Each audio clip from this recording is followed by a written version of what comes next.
I've received a bunch of pens recently, and I thought I'd go through and do a review of them. The next one up is this pen here, which is a Leonardo Officino Italiana. This is the Furore, and the colorway is called Smeraldo.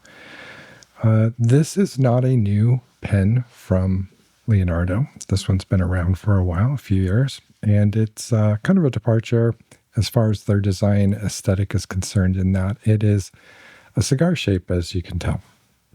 Many of their other pens, such as the Momento Zero Grande, Momento Zero, the Momento Magico, all of their other pens pretty much are this form factor here. Sizes vary, the features vary, but they usually have a conical finial on both ends. Whereas this one is nicely pointed, cigar or torpedo shaped, depending on who you ask. I've had it for a number of weeks now and have been using this quite regularly, and I am really enjoying writing with it. This pen is making me reconsider whether or not oversized pens are what I need in order to feel comfortable writing. And it also has a different shape of a nib or a section that I'm used to. And I'm definitely finding this comfortable and a lot more pleasing than I would have expected. So let's go over some of the features. First of all, we have, as I mentioned, a rounded finial at the top, or rounded cap. There is no actual finial here. A clip is embedded into the cap, and there is no seam up there, which is kind of unique for Leonardo, and I really appreciate that. It doesn't feel like this is a part that got stuck on afterwards. It seems like it's completely integrated into the cap and is really quite attractive that way. Leonardo is pretty good at doing that.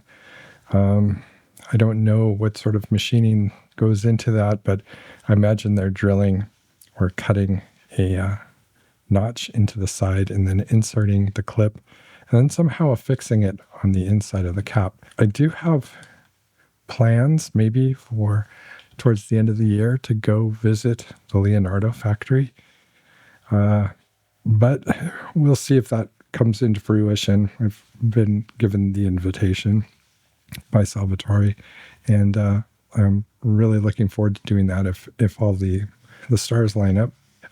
Speaking of the clip here, we have the little roller on the end, which is very much an Italian feature, although you can see it on other pens as well, but I believe it started in Italy. It just helps roll the clip over seams in clothing and so forth. The clip is nothing special, really. It's a piece of bent steel that's been plated, but it's very, very secure, very, very springy, and will definitely do the job. The end of the cap has two bands here, and this looks like it's part of the cap, but it's not. It's part of the body.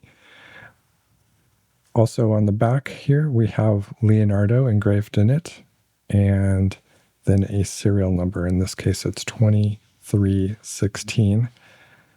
These are not numbered pens in the traditional sense, but they do put a serial number on them so they know which batch they came from. The cap comes undone in one and just a bit of a turn.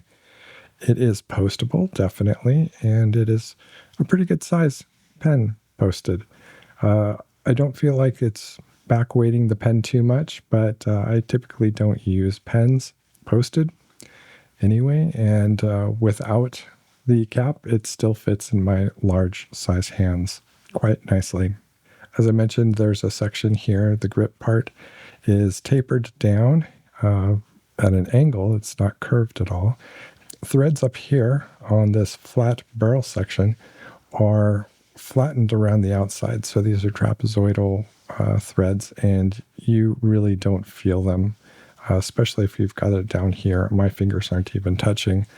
You could see light of day between my thumb and where the threads start. It's a very comfortable grip. I really enjoy. The nib itself is a steel on this particular model with a plastic feed, although it is also available in a 14 or 18 karat gold nib and an ebonite feed for quite a bit more. The prices of gold have gone skyrocketed with the uncertainties of the international economy, and so people are buying precious metals and holding on to them. So that means it's not available for things like jewelry and pen nibs. You'll be seeing gold nibs essentially doubling in price over the next year if you haven't seen it already. Having said that, I think steel is a really great option. There are some people who just don't like steel nibs, but I personally do. I find titanium is my favorite metal right now as far as nibs are concerned. And then it's a toss-up between steel and gold. Some gold nibs I find are a little too soft. In fact, the bigger numbers, such as 21 carat or 985, I believe that is, those types of gold I feel are a little too soft. The nibs just I don't prefer to write with them. So your Pelicans, your Peniters, these are not pens that I really enjoy too much writing with. However, I do have both a Sailor 21 and a Pilot 21 or Namiki 21 that are just amazing. So take what it said with a grain of salt. It's kind of your mileage may vary sort of a situation when it comes to who makes the nibs. The nib is made by Jovo, and it has the Fenice pattern engraved in it, which is the wings of the phoenix. There is no ink window on this. There's a little bit of a flat section here after the threads and before the step. The step is pretty small. It's about 1 millimeter, maybe 1.5 millimeter. I'm not even going to bother measuring that. It's so far up that you aren't going to be touching that while you're writing anyway, unless you grip way up here. The barrel here is slightly tapered after a little flat spot, and then it sort of tapers down here to finish off the cigar shape. It is a cartridge and converter pen. You'll notice that it has this brass portion up here, which is a little unusual. We'll get to looking at that right now. The idea is this pen is supposed to be a working pen. It's one that you would carry with you to work, and you don't use for art or anything like that. This is a pen that means business. And a pen that means business probably means that you have a bottle of ink that you periodically fill up the pen with, and just one bottle of ink that you wouldn't want to be, changing the inks every time you were using it in the office. So to make things a little bit easier on you, they put a blind cap at this end here, and that little nib there is the top of the converter that we were just looking at. And this allows you to drop it into the ink, twist it down, fill it back up, and you're done. Now, why would you want to do that rather than open up the body? Well, for one, once you dip this in there, you could, if you have a big bottle of ink, go up into the threads here and make a bit of mess. It's also harder to hold on to. It's such a small little piece while you're twisting this end here. It's a lot easier to have the full length of the pen. It may be superfluous, but I really think it's kind of an attractive little feature here. And I just like little gadgets that, reveal themselves to the owner. I really don't think that that's a gimmick. I think it actually serves a function and could be very useful for a certain type of pen user. All right, let's do a couple of quick measurements and then do a writing sample. Overall length is 147. Overall length is 129. The widest part of the barrel is 14.75. Narrowest part of the grip section is 11. The thickest part of the grip is 12.25. Distance below the thread, 17.5. Distance to the step is 28. Overall weight is 28.6.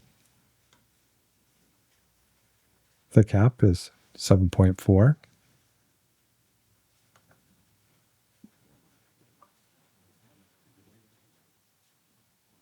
The body is 21.2. We're going to be using Rhodia 80 GSM paper.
Okay, that's it for the writing sample of the Leonardo Furore Smeraldo. As I said, I've been finding this pen really reliable and very comfortable to use.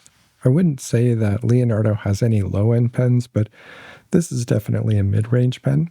It's priced below the Momento Zero, and it is really a lovely writer. I'm going to continue using this pen for the next few months, I imagine. It's been a great traveling pen for me, and it's holding up really well. I don't see any micro abrasions or anything like that. This isn't a pen that you would need to fuss over. It's going to be durable and very reliable. Leonardo has not paid me for this. I purchased this with my own money and at full price. So I'm not going to be giving this pen away. Sorry. I enjoy it too much. If you found this video at all interesting or informative, then please give it a like and consider subscribing. Also, come join us over at the Patreon. It's free to join, and you get the same content as you do here on YouTube, only without the ads. Thanks for watching, and be well.